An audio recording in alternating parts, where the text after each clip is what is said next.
The following programming is sponsored by Marc J. Bernstein. The views expressed do not necessarily reflect the views of this station, its management, or Beasley Media Group. Entrepreneur, founder, author, and financial advisor Marc Bernstein helps high-performing business owners turn their visions into reality. Through his innovative work and the Forward Focus Forums, Marc connects entrepreneurs to resources that fuel their success. Founders Forum is a radio show and podcast where entrepreneurs share their journeys, revealing the lessons they've learned and the stories behind their success. Join Marc and his guests for a mix of inspiration, valuable insights, and a little fun. Now, let's dive in. Good morning, America. How are you? Hey, I'm going to ask Eric, our engineer, that little Rocky commercial that was on the radio. Was that TJ's voice? Who was that? We don't. It's okay. That was someone that used to work at the station, not someone that's here now. Okay. Well, good morning, Eric. Thanks for being here. And good morning, Karla. Good How morning. are you? I'm going to introduce Karla to you in a second, but we're going to get right into our topic of the day. Sometimes we talk about the weather, talk about what's going on here in Philadelphia, but we're going to get right into it.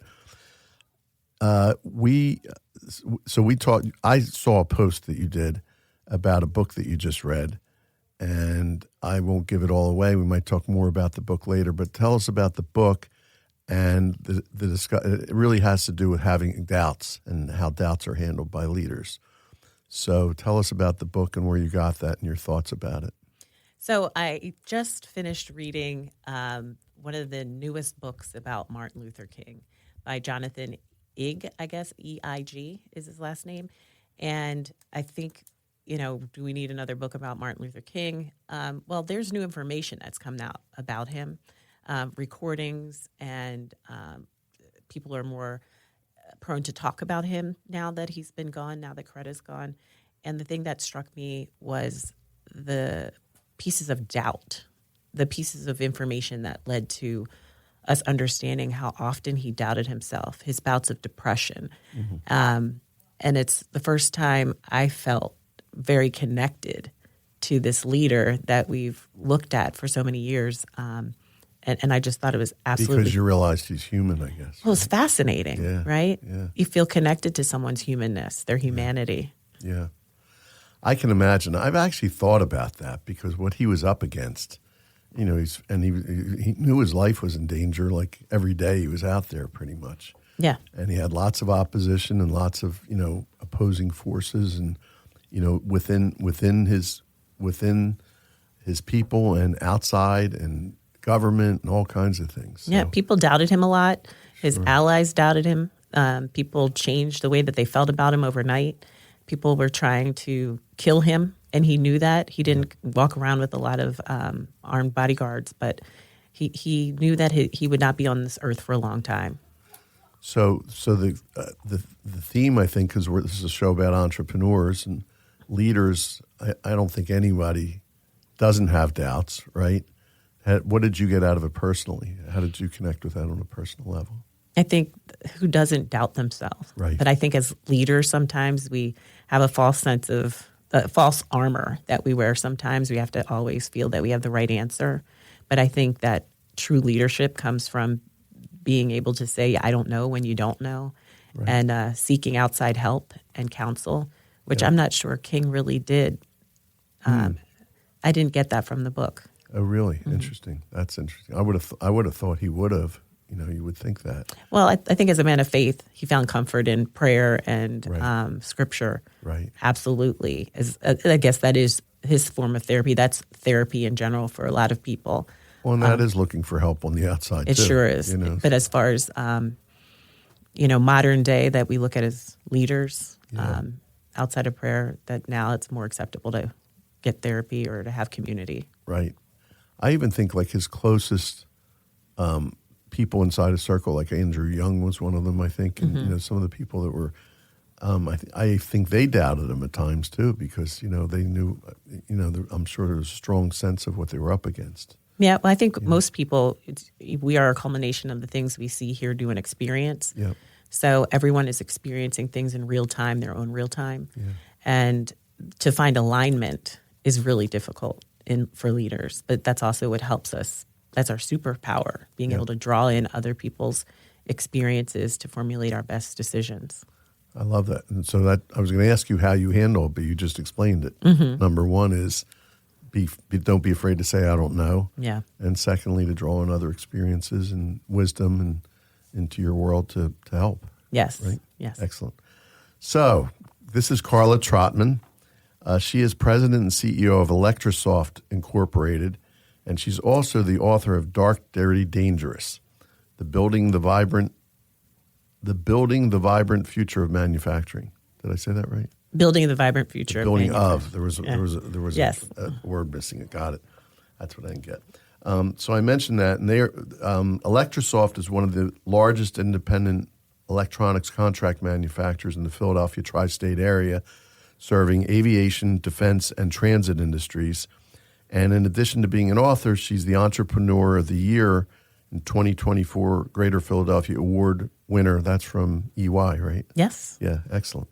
So congratulations on that. Thank you. And I feel like I know Karla because she's a great communicator and poster, and we've talked several times over the years, but it's the first time we're really getting to know each other. But I feel like I have a lot of your background because you share so much, and I congratulate you on the content that you put out there. Yeah, thank you. So let's talk about business and Electro Soft. So Electro Soft was founded by your dad, and I actually met you through him because I called on him because this manufacturing group I was working with, and I well anyway, why don't you tell the story how he started the business and how it evolved to become you as the leader of the business. Sure. So my father's background is in electronics industry, electrical engineer, master's in computer science. His last job was overseeing instrumentation of DNA analyzing equipment. So he would design the equipment, oversee manufacturing, and write the software. And the company was acquired and decided they no longer wanted to be in instrumentation. And you could either take a 6-month package and do whatever, or you can work and try to find a job under the premise that it's easier to find a job if you have a job. And he decided to leave, take the money. And while he was figuring things out, someone asked him, hey, you know how to make cables. Can you make these cables? And he did. And they thought they were great. Someone asked him for more. And he brought someone in that was also laid off. And they started Electro Soft on the kitchen table of our Ambler home. You were making the cables there originally, right? Yes. Your mom helped? No, my mom definitely did not help. Oh, she did not help? No. Okay. Okay. My mom was the bank in a sense because she was working full-time as a systems analyst. She was funding the whole deal. Yes. So I say they both started the dream. She was definitely... Well, I knew she had involvement. That was her Yeah. I mean, she held the family down financially while Dad was trying to build the company. That's great.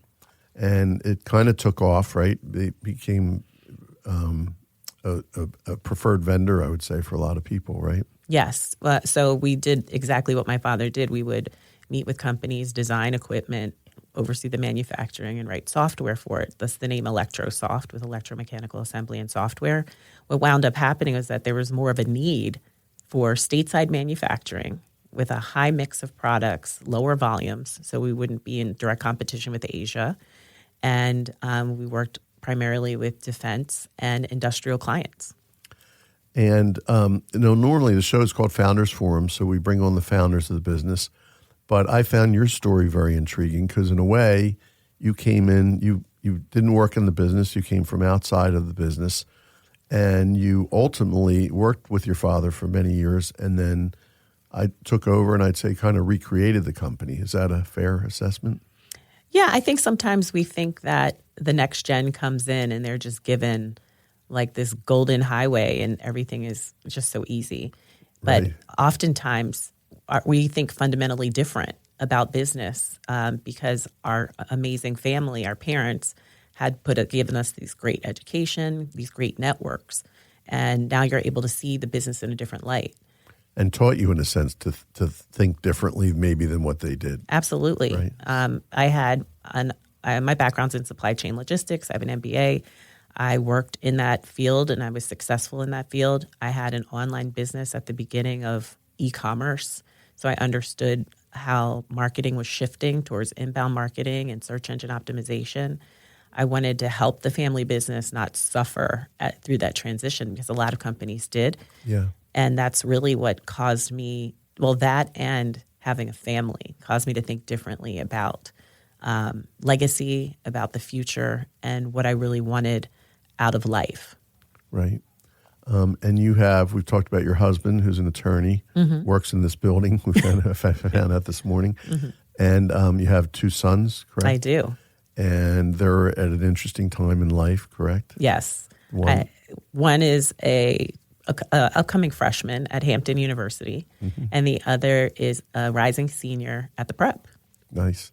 So we'll explain to people what the prep is. I'm sorry. St. Joseph's Preparatory School in North Philadelphia. Not everyone listening may know that, but it's a pretty, I know it to be, I've had a lot of friends and colleagues who went there, and it's kind of like a club to be in if you go to the prep. You know? It is, and I was surprised as a kid in middle school that he knew that going in. Oh, did he? Is that right? He's like, that's the community that I feel that I need to be a part of. Good for him that he had that foresight, because those connections, I can tell you, are big. And I had a guy on my team for many years who went to the prep, and I would call him clients, and after a while, I knew to start bringing him out because it made a big difference, and they immediately welcomed them into the world. So you had all that going on, so you came into the business, and what happened then? It was supposed to be a shift. So I said to my dad, I'd love to take over the family business. And he's like, are you sure? It's just you've never really been interested. Because what child wants to take over their family business? Right. Like, no one. Right. I shared with you that I had no interest, but then I had a brother that did eventually. But yeah, I think it's some parents push it. Mine did not. And they were looking at selling. And I said, don't sell it. I would love to take over. And so my dad and I worked side by side for what was supposed to be 3 years. Ultimately became 11 years. A little hard to let go. A little. Yeah. I was like, enough. I know that one from my own family too. Yeah. We actually had a come to Jesus moment where I said, look, I am of a certain age where for women, it's harder to get a job because you expect a certain salary, you have experience, and that's usually when they don't really want to hire you. And if you're going to still linger, I'm going to do something else while you hang out here. And maybe I might come back. I was offered an opportunity to take over other people's family businesses as well as an equity partner, which was not exactly what I wanted to do, but I did want to move on with my life. Your preference was to take over this business if you could. Yeah. And I'm the type of person, I don't give an ultimatum unless I'm willing to live with both sides. And he said, you're right, let's do this transition. And so I started doing family business meetings with my parents and my 2 brothers so that they could see what it would look like if we transitioned the business and all 3 of us were equal partners. That was the original plan. Oh, yes. And how'd that go? That was probably around year 8 of, 3 more years. Oh, okay. So during that time period, so I think this is why I love family meetings. It gives a family the opportunity to see who's going to take over, what is it like when they work together. So the questions were, what are your assets? How much do you owe? What is your credit score? How would a banker assess you as a credit risk or what have you? And ultimately, a lot of things came out of that. One of the things was that I didn't think I could work with my brothers. And so I decided that I told my dad, I can't work with them.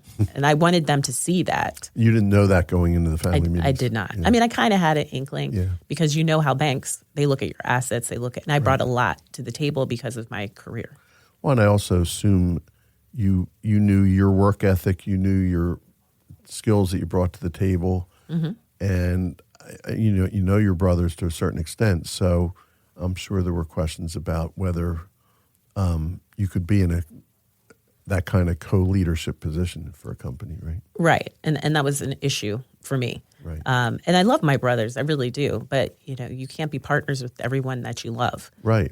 Oh, that could be disastrous in many cases. Yes, and it's all about equity. So your family wanted you to take over the business together to be equal, but everyone wouldn't be contributing equally.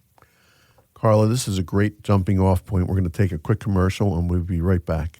When your industrial or defense company needs a manufacturing partner you can trust, turn to Electro Soft Incorporated.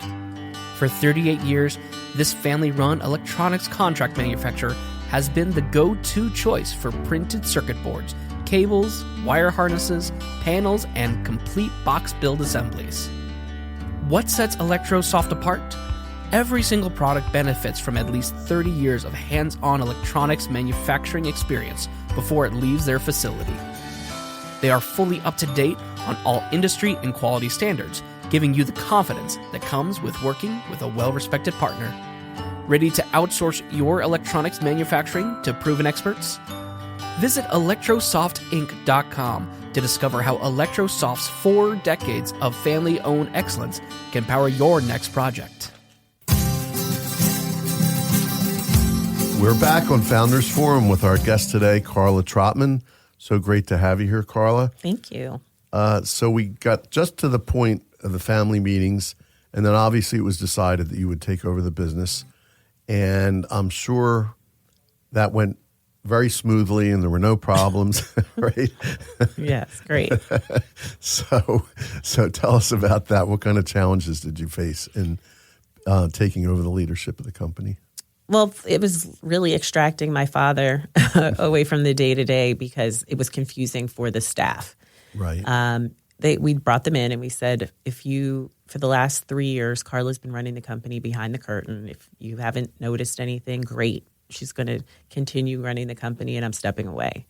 And he would still come in, which I welcomed, but we needed to have some separation of what his day-to-day duties were going to be. And I thought we had that conversation, but he blatantly ignored it.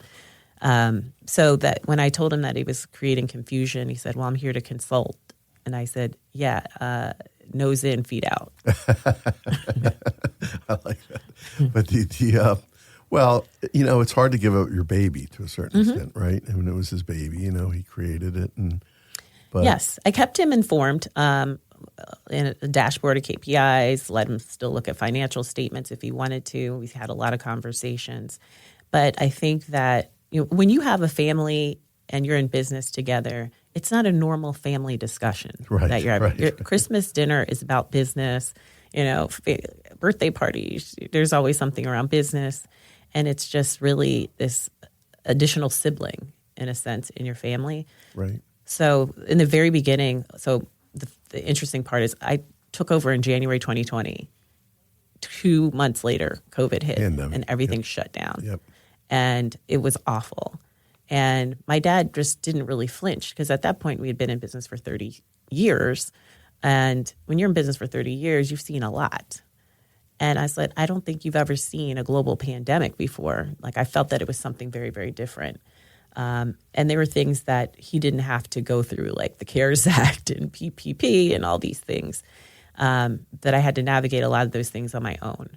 And I think starting out like that was insane, but it did fortify me for a lot of things that came after that, up to now currently dealing with tariffs and political uprising and global political issues. I do want to tell you, just as an aside, because of that, I used to work with a lot of manufacturers, and I was doing some online stuff, ways to create business, because in my business, couldn't do it the way we normally did it, go out and meet people and go to lunch and all that. So not long after the pandemic started, I spoke to your dad because somehow he'd been referred to me, and he said, you're talking to the wrong person. He said, I no longer run the business, and he introduced me to you. Mm-hmm. And I knew you, like everyone else, was going through a lot. Yeah. It was helpful to the people that we were in that group because we talked about ways to pivot and ways to recreate the companies, et cetera, things like that. But you were doing that on your own.